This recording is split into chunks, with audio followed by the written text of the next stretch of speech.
वैदिक लिटरेचर की अगर बात करेंगे तो वैदिक लिटरेचर को जनरली दो हिस्सों में बांटा जाता है, श्रुति लिटरेचर और स्मृति लिटरेचर।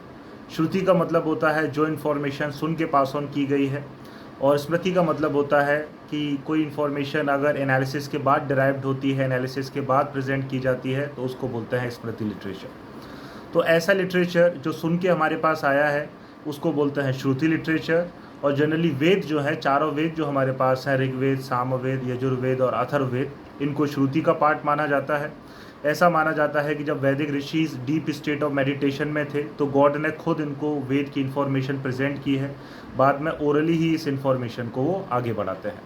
और जब वेद पढ़ लिए जाते हैं, वेद को एनालिसिस कर लिया जाता है, तो उसके बाद हमें स्मृति टेक्स्ट देखने को मिलता है, स्मृति लिटरेचर देखने को मिलता है।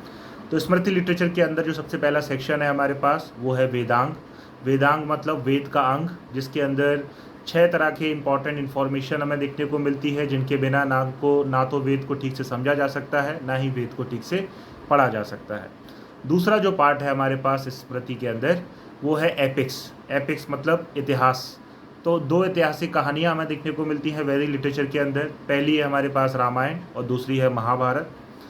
तीसरा जो पार्ट है स्मृति टेक्स्ट का उसको बोलते हैं धर्मशास्त्र। धर्मशास्त्र का मतलब होता है ऐसा शास्त्र जो हमें धर्म की जानकारी देता है, रूल्स एंड रेगुलेशंस की जानकारी देता है, आइडल कंडक्ट के बारे में बताता है कि एक इंडिविजुअल का सोसाइटी में आइडल कंडक्ट क्या होना चाहिए। तो धर्मशास्त्र भी स्मृति टेक्स्ट का पार्ट है। और जो चौथा पार्ट है स्मृति टेक्स्ट का उसको बोलते हैं हम लोग पुराण।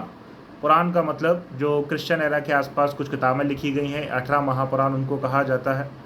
और ये जो पुराण है ये हमें शिव के बारे में जानकारी देते हैं, विष्णु के बारे में जानकारी देते हैं, और शक्ति के जो अलग अलग सेक्ट हैं उनके बारे में जानकारी देते हैं।